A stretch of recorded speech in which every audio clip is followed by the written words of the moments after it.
Converting existing assets into data generating agents allows for detailed information about your city to be collected on an entirely new scale. In this panel, we're going to discuss how to take and leverage the data from ADAS sensors to the smart city, including real-life cases and practical operations. Let me take a minute to introduce our panelists. First, we have Gene Grevich, Director of Policy and Business Development at Mobileye. We have Mike Scridato, the Senior Vice President and Strategic Innovation Leader at Munich Re. And last but not least, Jim Young, who is Business Development Lead at Esri, which I found out earlier is the second largest private software company. True. Nailed it. Okay. First question I have for you guys is what type of data can be collected by the advanced driver assist system sensors, and how can this data be helpful to cities? Sure, I can take that one.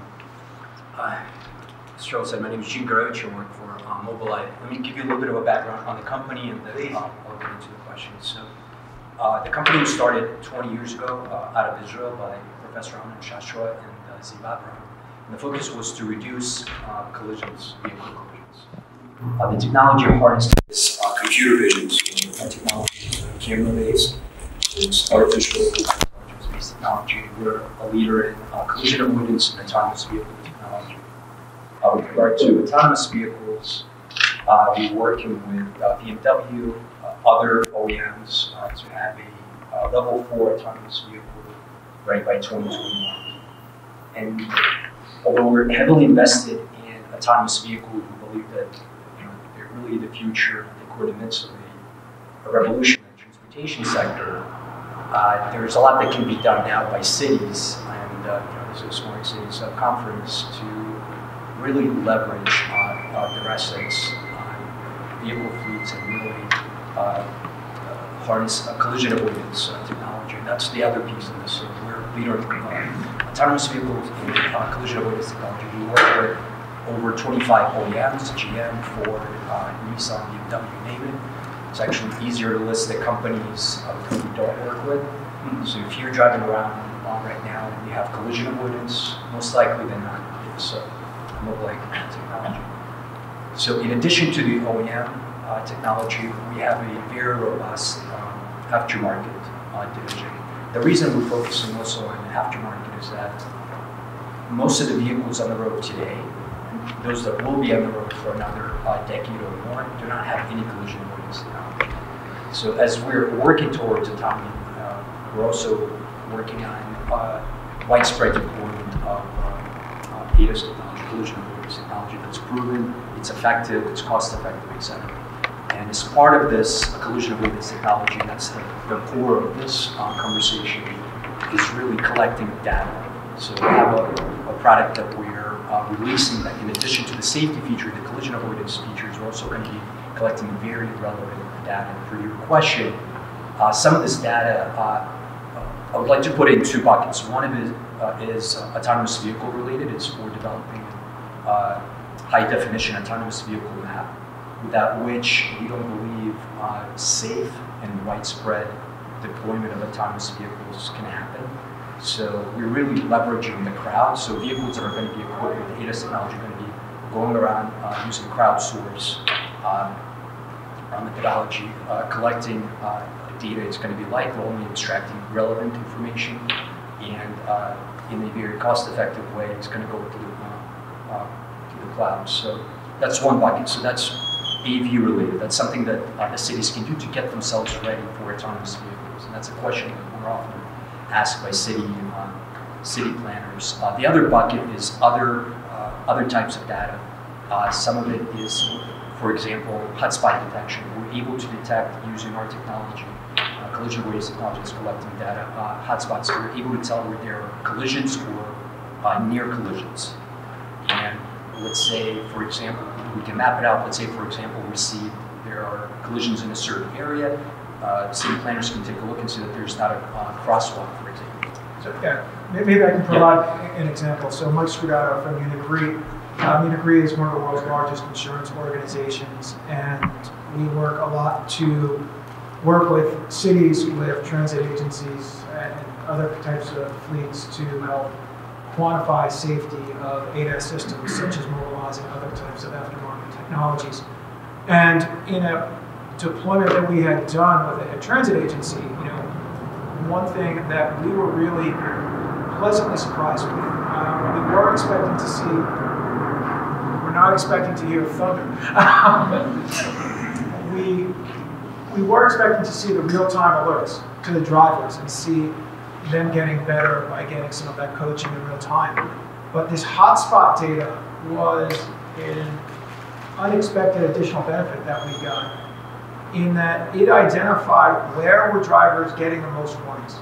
And the hottest hotspot in this one deployment we found was a three-way intersection with coupled with an entrance to an elevated highway. So a pretty awkwardly designed intersection. And then when we drilled down into Google Maps, we saw not only did you have an awkwardly designed intersection, there's also a Starbucks right at the base of the entrance to the elevated freeway. And of course. So you did, oh, that's why you're getting a lot of pedestrian warnings. A lot of people cutting through this awkward intersection to get their coffee in the morning.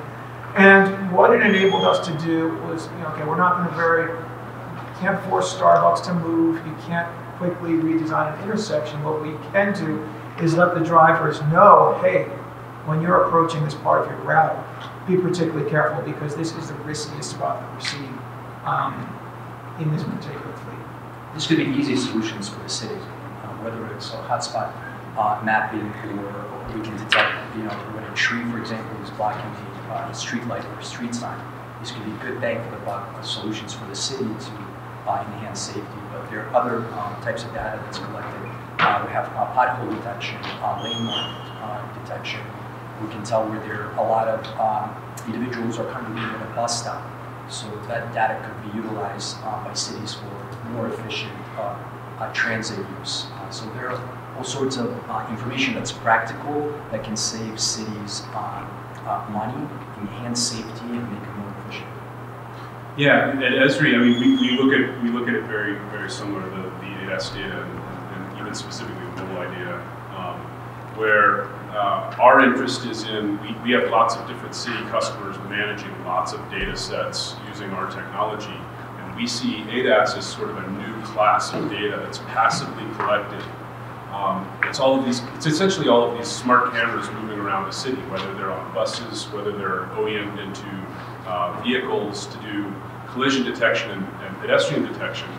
There's an after product though, it's not just about alerting the driver in the cabin that there's a near collision, but all of that data in aggregate and all of the models that Mobileye and others train up and put down on these chips, they are able to see pedestrians, they're able to see the specific locations of manholes or street signs or traffic lights, and those kind of fall into two buckets for us. One is fixed, so those are these fixed assets like street furniture, and that type of asset is, from a public works perspective or from a DOT or transit planning type perspective, can be very valuable. The other side is the dynamic data, which is where are cyclists, near vehicles, number of people at bus stops, all of these kinds of things that change over time, even traffic data, even weather data that you can see from the cameras. That camera data complements other data sets from our perspective, where we're looking at the world in these different layers, and we can push this very dynamic, rich data set into these different city customer workflows to really elevate the value for those customers and make the city really come to life through this data. Gene, you mentioned that you can keep track of collisions and near collisions, the data with that. Is the near collision data so that drivers can be more aware? Correct, and the cities could be more aware. Just because there hasn't been a collision, but you have a lot of near collisions, it's very useful information to the city that they may want to assess, what's going on there, whether it's cutting down that tree that, blocking the street sign, or putting something as simple as a crosswalk. So those could be cost cost-effective solutions to address problems before we have an injury or, God forbid, death. Sure. So who do you see utilizing this data, this HD mapping, maybe that wouldn't initially come to top of mind? You know, who do you see this benefiting? You know, maybe we're not thinking of. So for HD mapping, that's primarily for autonomous vehicle driving. So OEMs and other partners involved in this field could leverage this HD mapping. As I said, really without this HD map, we'll have a difficult time having safe and widespread deployment of EVs. So in terms of that, it would be the users of the vehicles, makers of the vehicles, but the other data that we mentioned, it could be utilized by private fleets, it could be utilized by cities, and since the focus of this discussion is cities, I think there's a lot of benefit, a lot of value that could be gained by cities, municipalities, transit authorities, etc. And even in those, inside of those city clusters, there's lots of different agencies with lots of different agendas, and historically, at least from our perspective, a lot of this data that Mobileye and other ADAS providers are able to essentially map out, a lot of that has come from kind of more old school surveys or one-time surveys where they might drive a mobile mapping vehicle with LiDAR units and fly aerial LiDAR and build up a bunch of data out of a very expensive survey. They're still going to do that. Certainly that's important for engineering and important for lots of use cases. But this data is actually a new data type that complements that data type and can. I think a great example is the vegetation example that you use, Gene, which is training up a model to return percent coverage of obstructed view for a sign, for instance, and having that data updated on a daily basis, where I can then, Esri potentially could dispatch against data that Mobileye observes. As buses and other vehicles are just moving about a city, the cost of acquisition is it's almost data exhaust that's coming passively from vehicles that are already moving around. And so why not harness this data and maximize the upside of this data is the temporal benefit. So you're able to get very high data refresh from a set of existing vehicles and make that actionable against a dispatch system like Esri. So I think that's a perfect use case really in some ways. Okay. So we've talked about the benefits. What do you foresee as some of the challenges for smart cities to achieve their objectives? And, practically speaking, are the cities going to be able to utilize this data?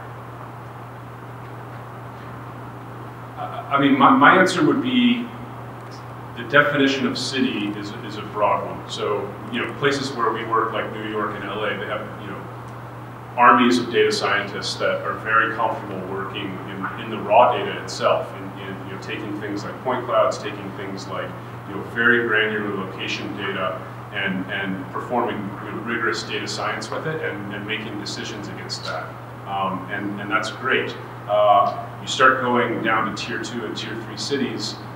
They're looking for solutions, and they're not necessarily prepared to work with the raw data. So then it becomes a question of what are the solutions that come through partnership, and what are the solutions that come through systems integrators and people like that to actually surface this data. It's one thing to have the data; it's another thing to have insights or even some sort of decision or application engine that allows you to actually harness the value of the data. And I think there's work to be done. Certainly, these are early days from the perspective of applications.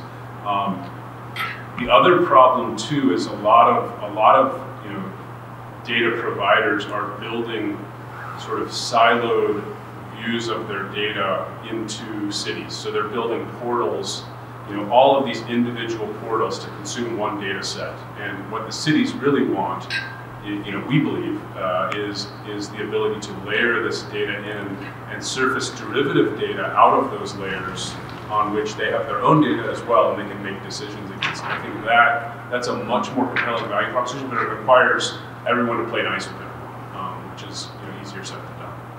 Yeah, I agree with that. It's how you make the data actionable. Yep. Particularly on those smaller cities and transit customers. What we're trying to do is, to try to cut through a lot of that noise and get to the very specific actions, very specific risks that a fleet might see. Trying to take the paradigm of insurance is there for after you have a crash to, hey, we're partnering with you to help you avoid having the crash in the first place.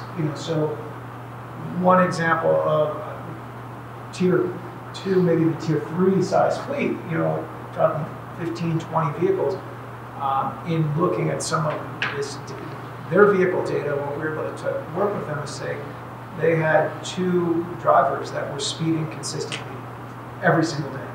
The other 13, 15 drivers were fine. Those 2 drivers, talk to them, engage with them, explain to them that this is not acceptable. And you can do that for speeding, you can do that for cell phone usage, you can do that for a lot of other things that could be precursors to a crash, and trying to, but again, address the riskiest drivers before they have the crash. Because what we have seen, not only with cities and transit agencies, but with all types of commercial fleets, it's that small percentage of bad drivers within a fleet that cause the preponderance of the crashes. I also believe prioritization by cities is critical. When we talk about smart cities, we can make a long list of what that actually means in terms of efforts. But I think with the technologies that we just talked about, I think it's easy to pinpoint priorities. It's safety, it's reducing cost, it's very focused connectivity, and for limited amount of cost. So for cities, it's not necessary to transition their fleet out right away. They can use their existing assets. I think that's very important for cities to know, that there are low-cost solutions to really achieve a lot of their core objectives. Yeah, I was going to ask, are the cities, are they running towards this, open arm, ready to embrace this technology and all the benefits that come from it, or are some of them kind of reluctant because it's kind of, opening a whole new kind of Pandora's box where this comes in, or it's kind of a little bit of both? What have you guys seen? I would say it's probably a little bit of both. What we have found, again, it's not just cities, but any type of public entity. The big challenge is, where do you start? Because it's very easy to just get sort of stuck in analysis paralysis as to all these great technologies, all these great data sources that are available, but you need to start somewhere. And I think that is the challenge. Is, how do you make it easy for customers to get started? Jim, I don't know if you guys have that. Yeah. Well, I would say, tacking on to that, it's more than anything, it's sort of follow the money, where just like anybody, I can get obsessed with the data and the information that the data can provide, but following funded initiatives and looking at what cities are actually, implementing, like looking at their project plans over the next, because the data is very flexible in the sense that it can be applied to a lot of different things. One of the things we've had success with is like Vision Zero, where this data set is extremely complementary to Vision Zero initiatives, and there's lots of money changing hands around that sort of concept and initiative right now. And so we're actively building front-end applications or solutions and partnering with companies to build solutions that are in support of these funded initiatives. So we'll go off and identify one or more data providers. We will then work with a partner to composite that into a solution using our technology and other technologies, along with these data bundles, and then work with our city customers to see if that's the right fit, and if it's not, then iterate on it. But I don't think the case is we can just make this data available and people will jump on it by any means. Does it, in your opinion, does it have to be kind of bottom line oriented for the cities to want to embrace it, like that it's going to eventually save them money, or can the case be made that it's also quality of life, livability, things like that? Yeah, it doesn't need to be so bottom line, but it needs to be in a language and with a workflow that they already understand. Mm-hmm. I think a lot of cities don't speak data; they're not data native, maybe. Many are, but coming to them with something that they can look at, and it's either technology they're already using and this data fits into that workflow, or it's a front end that's focused enough to provide a very clear value proposition, whether it's around livability, whether it's around sustainability or economic development, or top line, bottom line kind of activities. I think just giving it that business value context is what's important. Yeah, I mean, from an insurance or a risk management standpoint, it's almost always bottom line oriented. Sure. A lot of what we try to look at, it's the historic losses that the city might have, and how can some of those losses be prevented through different types of technology. So you're helping to build a business case for safety by highlighting for them, look, there are a percentage of your losses that are preventable, that they are not quote unquote accidents. They can be prevented through technologies, such as an ADAS system like mobile line. And we have analyzed through Munich Re over $3 billion in insurance losses, not just cities, so all types of commercial fleets. We have found that somewhere around 2/3 of those losses are preventable through some type of technology solution. Wow. I agree with that 100%. I believe for cities, I think all sorts of data can be collected. I don't think you need a bottom line for that, but for that data to be actionable, if cities want to do something, I think there has to be a bottom line. That goes back to priorities. It goes back to what does the city want to accomplish? Is it safety? Is it greater connectivity? Is it greater efficiency? And you focus on that. All sorts of data can be collected. We can have vehicles going around, but what do we do with it? I think that's the question, and I think cities need to be strategic and methodical about what their priorities are and leveraging the data being collected. Yeah, so a specific example of that's not ADAS, but it is sort of along this transportation line. We do a lot of work with Waze as well, and one of the things that they've done through the Connected Citizens program and integrating with our technology is they've hooked it into their 911 dispatch systems for many cities, and so they're able to actually, in a NOC, in a big network operations center where you're looking at the traffic of the city, Waze is able to, in some cases, report, an accident, for instance, or some car offside on the lane. Before the 911 call hits the call center, in some cases 2 to 3 minutes before. And some smaller cities are actually starting to dispatch against Waze using our technology. So they might have somebody showing up on the scene of an accident even as 911 is being called or very, very closely after, which is pretty interesting. It's pretty smart. So you're tying the value proposition of the data back into existing known use cases and elevating the value. Okay. Let's talk insurance. How is the insurance industry utilizing the data associated with smart cities? And to that note, how can smart cities benefit from insurance involvement? With regard to ADAS adoption and smart city efforts. Yeah. So when you think of insurance, as just consumers in the room, you tend to think of, it's progressive and it's premium discounts. I think from a smart city perspective, it's a little bit different.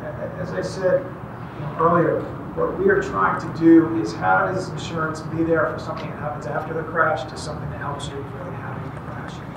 And what we're doing, it's trying to take it from looking at some of those historic losses that a city has. And as I said, we have analyzed over $3 billion in losses. We've developed a proprietary text volume tool called Loss Detect that we make available for free on our website. Anyone can upload their losses to our website, get a notification of what the percentage of those losses that are preventable are. From that, we look at how those preventable losses can be achieved. We overlay different mitigation techniques, overlay different technologies. We have technology partners such as Mobileye that we work to deploy to the fleets and then factor into their insurance or their reinsurance programs. So we take it from that upfront analysis, create the business case for safety, deploy the technology, and hopefully save the lost dollars after that. And what we have found in doing this is that the percentage of lost dollars is much greater than percentage of premium. There's just a lot more dollars. It creates a business case a lot quicker than looking at how can you save a couple percentage points off of your insurance premium. And I think ultimately where we want to go, and ultimately I think where you'll see insurance going in a smart city, it's using not just vehicle data, ADAS data, but all types of data to really get a much more granular idea of the exposure and building it into different types of on-demand insurance products. That's going to take, that's a evolution, that's not a revolution, whereas I think you can make a meaningful difference to fleet safety, to a risk management program by doing the type of analytics, the type of technology deployments, because it's here and now. It's not something that's still coming. Is the insurance industry, do they look at that ADAS technology as something that is going to affect? I mean, obviously, how everything is, if there's smarter cars and smarter cities, there's going to be less accidents. Is this how does the insurance industry look at that? I mean, you look at the effectiveness of ADAS technologies. The Insurance Institute for Highway Safety, which is a not-for-profit organization of crash test dummy people, it's funded by the insurance industry. And they have done a lot of analysis around ADAS technology. They've shown it definitely impacts the frequency of crashes. The flip side is we have seen an increase in severity or claims costs because if you have some of this technology that's in, you have sensors and cameras in the front bumper, what used to be a couple $100 claim is now a couple $1,000 claim. And I think what the industry is still working its way through is what is the net of that. But I think as you move from ADAS to autonomous, Munich Re, we are one of the earliest insurance companies out there that is insuring autonomous vehicles. We think ultimately, there will be less crashes, and that's a good thing. It saves not only insurance lost dollars, but it saves injuries, it saves lives, it saves all the ripple effects of when a crash happens here. There's a huge societal benefit there. Ultimately, I think the insurance products look very different, but they're different, but not going away. Sure. So our cities, I mean, it's got to be basically it sounds like it's got to be a collaborative effort between the cities, the insurance industry, like we're working together. Is that kind of what I'm getting with data and, how to embrace this technology? I think it's probably more than just cities and the insurance industry. I'm sure Jim would say the same thing. It's got to be a collaborative effort. I mean, it's you go around this conference. I mean, you realize it's like a jigsaw puzzle. This one city you have to put together. That's true.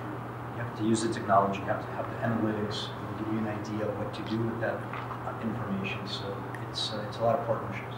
Okay. You guys have some real life case studies or some examples you would want to share with the audience along these lines?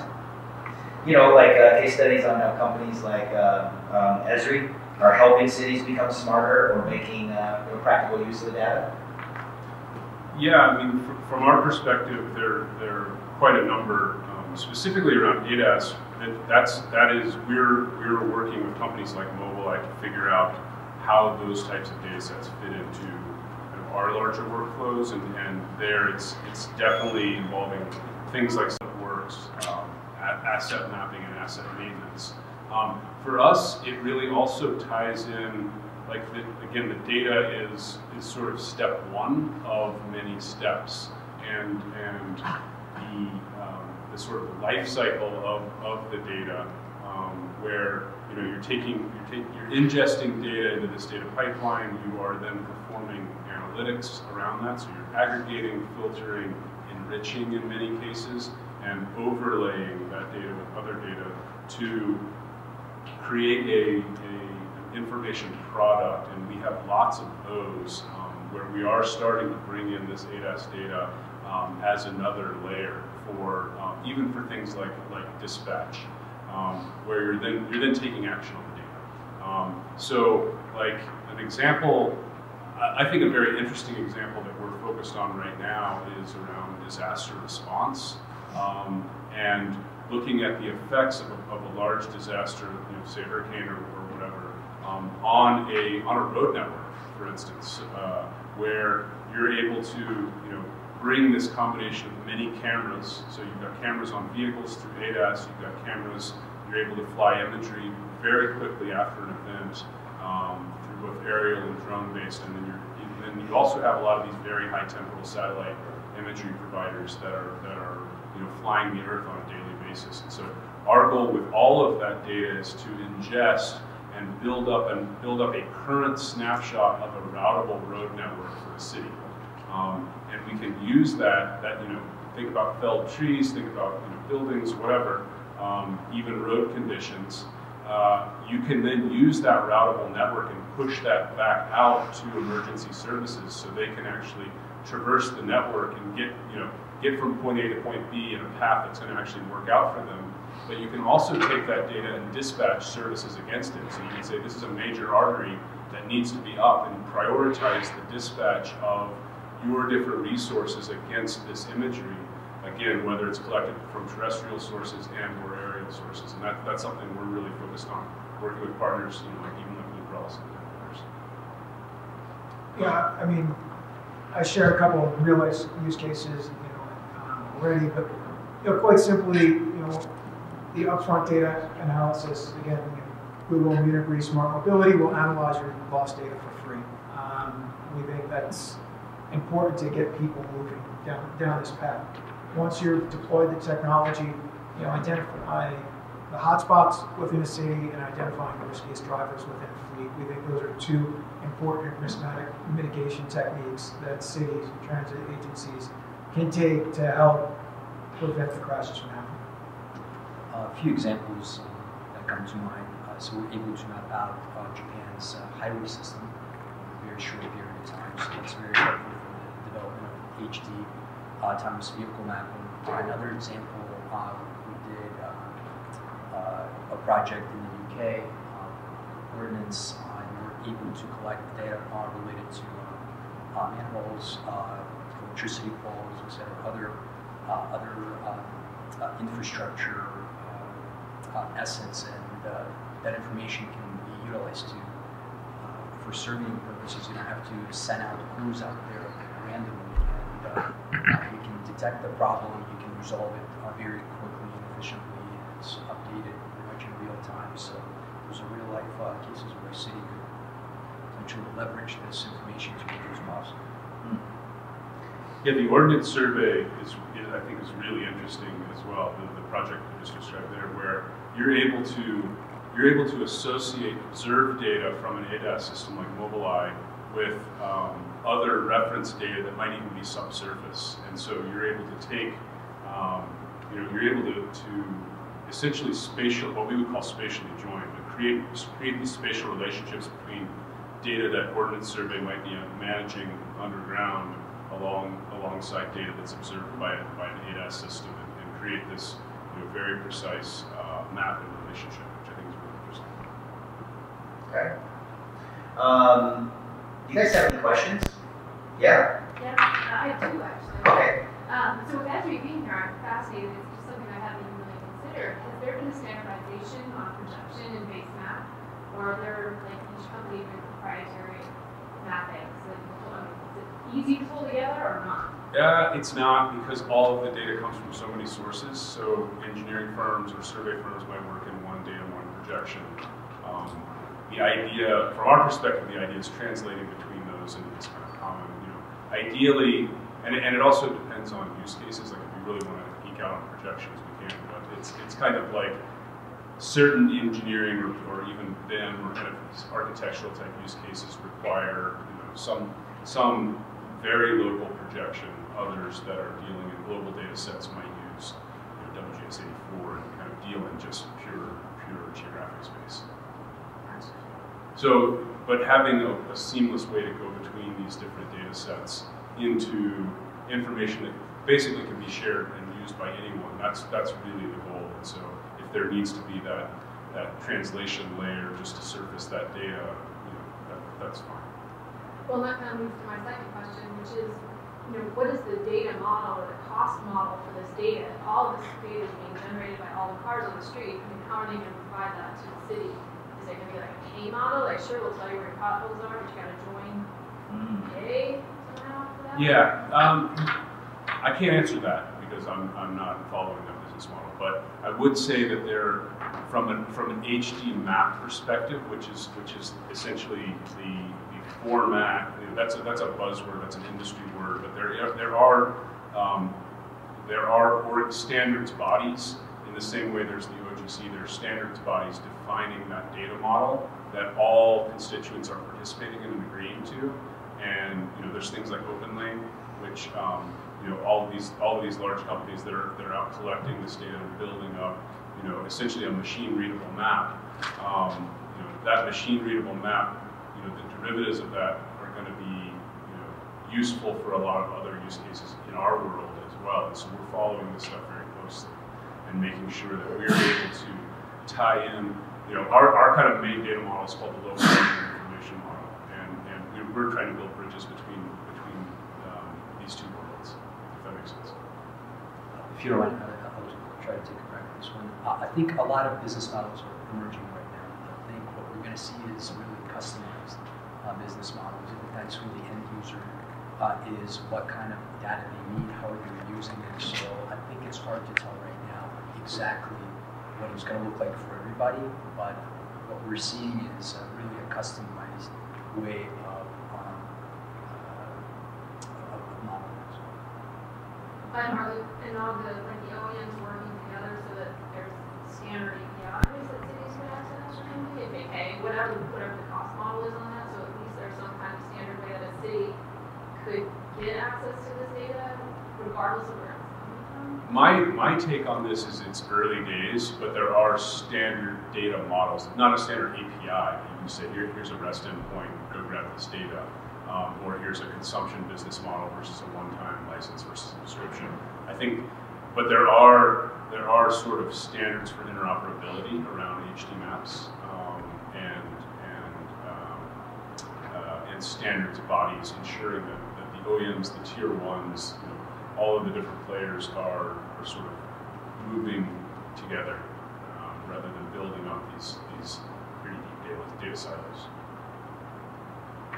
Yeah, as you start to collect some of this newer real-time data, all the ADA stuff that we're talking about, and compare it to existing maps, existing data that you recently talked about, are you seeing that it's starting to surpass them and almost supersede them? I know in projects I've worked with about in New York City using or surveying subsurface data, a lot of that data is really old, really antiquated, and it was really hard to actually have a realistic picture. So you're finding that that's becoming antiquated. Are you able to go back and repair some of the things that are old? How are cities kind of tackling that historical? That's a great question and great point. At what point can you build a data set off of this very fluid dynamic data set that either supersedes or at least improves the original reference data? We've done a lot of work with like telematics data and essentially GPS trace data coming off of vehicles and trying to reconstruct road networks out of that data and not lane level type stuff that HD mapping would be considered, but just our standard routable network. Can you build a routable network out of telematics data, or can you improve it? We've definitely seen things like how quickly can we find new turn restrictions have been assigned in a city, where you're seeing, this is now a one-way, or this is now no left-hand turn, because you are getting this very high velocity volume of data. And most of what we've been doing has been around improving reference data, less about sort of trying to rebuild a data set from scratch out of just the raw telematics data, but it's a good question and a good point. I can see that being really hard. I think about going, again, I'm in New York City, so I think about going into DOT and going to get data about the roads using the microfilm still. Yeah. Like that Yeah. infrastructure seems so old and so hard to replace or Yeah. retrain or rethink. Yep. In my view, without a doubt, when I think of our technology, it's going to be a lot better than what the data cap before, because it's a lot of it's very dynamic. There's things that change, and with crowdsourcing, a lot of these vehicles going around, it's updated on a regular basis. So without a doubt, it's constantly being updated, and the value and the accuracy of the data improves. And the other interesting things, these guys, their next generation sensor is going to have writable models to it, so you can actually, they've built up this whole classification of all of these different types of objects, but eventually they will have an open ecosystem where you can actually write train your own model and extract interesting information from this data as well. Yes? Do you foresee AI or deep learning having to be employed to process all of this data? I mean, it sounds like an incredible amount for human operators to be able to sift through. I feel free to chime in. Yeah, so yes, but in a lot of cases, a lot of that advanced neural network kind of capability is getting pushed down onto the hardware. So Mobileye, for instance, has a system on a chip where they've pushed these models down into the hardware, and they're just emitting what Esri would call vector data. So they're emitting, these classes of objects with timestamp, location, etc., much easier to process downstream than taking raw imagery and building up your own TensorFlow, blah blah blah, against something like that. So there's a whole pipeline, and there's different expertise involved in that pipeline, and the idea is to help people participate where it's appropriate for their kind of in their value chain, and not have to go too far down into areas that they don't need to. I would say eventually yes, but there are benefits you don't need AI for. I mean, for the ADAS technology that's out there today, some of the telematics data that's out there today, there's analytics that we're doing. It's not AI, it's not deep learning. I mean, there's some data scientist work there, but you can see safety benefits today from some of this data and some of this technology. Just to be clear, I mean, AI is used, at least with our product, with Mobileye, to harvest that data. So that's definitely machine learning. How do you analyze that? I think probably down the road, there are probably years to use it, but you said you don't have to have it right now. I think there's a lot of value to leveraging the tools that we currently have without AI and making a good use of that information. Yeah, and you could, taking simple lat-long data, you can build up your own heat maps and all kinds of things out of these drug cases. Yes? So one of the things I found interesting is you were talking a little bit about doing some edge computing, and I'd love to hear your thoughts about in a mature ecosystem. What is that look? Is there all edge computing? Is it some edge computing? Some cloud? Like, how does that model work? Yeah, from my perspective, it depends on one of the things it depends on is the use case, and there's lots of different players again on this sort of supply chain that have different interests in pushing different agendas. But something like 5G opens up a lot more throughput for perhaps sending more raw imagery up to closer to the cloud, let's say. There are lots of people thinking about putting more compute onto cell towers, or even onto micro cell kind of things, where you're kind of one step removed from the vehicle. And then there's lots of people thinking about how to fill a car full of GPUs and do everything in the car.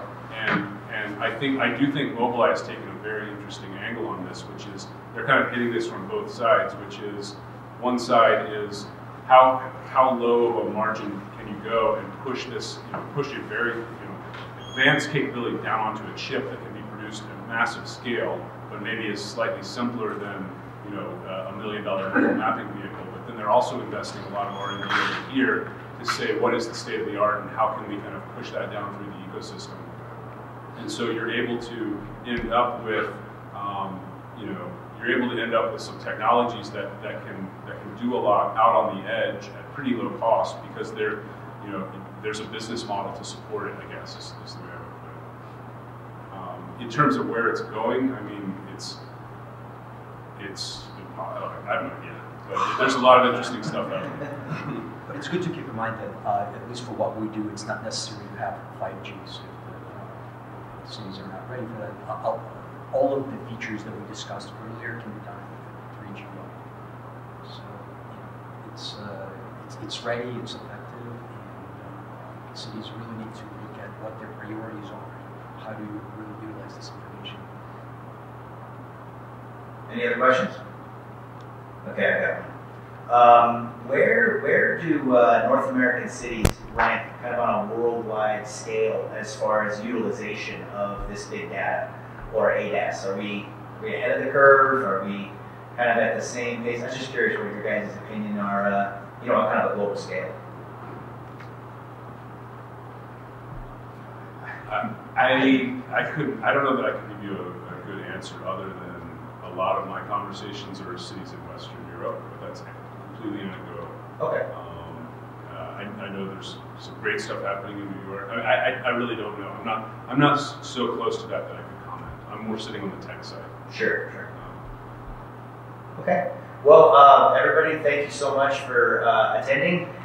Really appreciate Gene, Mobileye, Mike with Munich Re, and of course Jim with Esri. Really appreciate your guys' expertise, and hopefully this has been an informative and a good time for you guys.